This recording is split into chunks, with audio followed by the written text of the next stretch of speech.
Molim vas da ne ometate predsednika predlagača. Nemojte, izreći vam opomenu. Izričem opomenu. Ivica Dacsics kormányfő felszólalását több közbeszólás zavarta meg a Szerbiai Demokrata Párt képviselői részéről, akiket többször is figyelmeztettek. Molim vas, nemojte dobacivati govorniku. Nemojte dobacivati, izreći vam opomenu. Ha kimondjuk az igazságot Koszovóról, az nem jelenti azt, hogy nem szeretjük eléggé, emelte ki a miniszterelnök.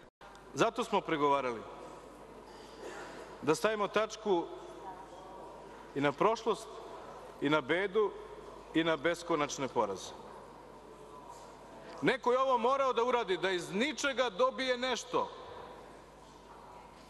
Nije to mnogo, dame i gospodo, i znamo da je premalo, ali znamo da je to trenutno sve.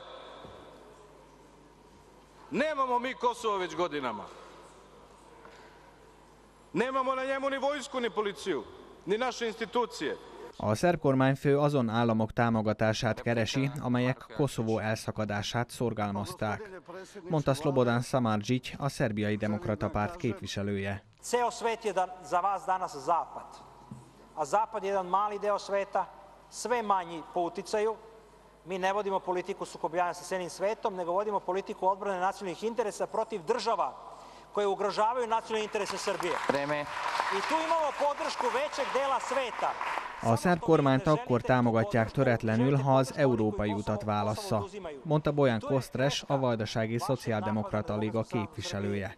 Mi ligaši smo uvek govorili istinu i kada smo bili na vlasti, kada smo bili u opoziciji, zbog toga su nas mnogi nazivali kojekakvim pogrdnim imenima. Gospodine premijeru, i mi smo izdajnici odavno, nije to tako loše. To dosta često znači da ste u pravu. A szerb államvezetés nem kapitulált a brüsszeli megállapodással, és nem adta el Koszovót, mondta Pásztor Bálint, a Vajdasági Magyar Szövetség köztársasági frakcióvezetője. Savez vojvođanskih Mađara podržava vladu Republike Srbije u stremljenjima ka što široj autonomiji Srba na Kosovu i podržavamo vladu Republike Srbije u stremljenjima ka normalnom životu 7 miliona i 100 hiljada građana Republike Srbije.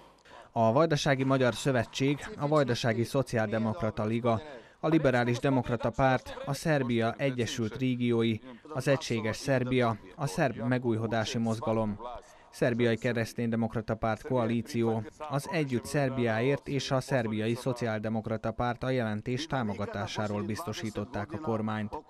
A parlamenti vita várhatóan egésznapos lesz. A végén pedig majd szavaznak a jelentésről.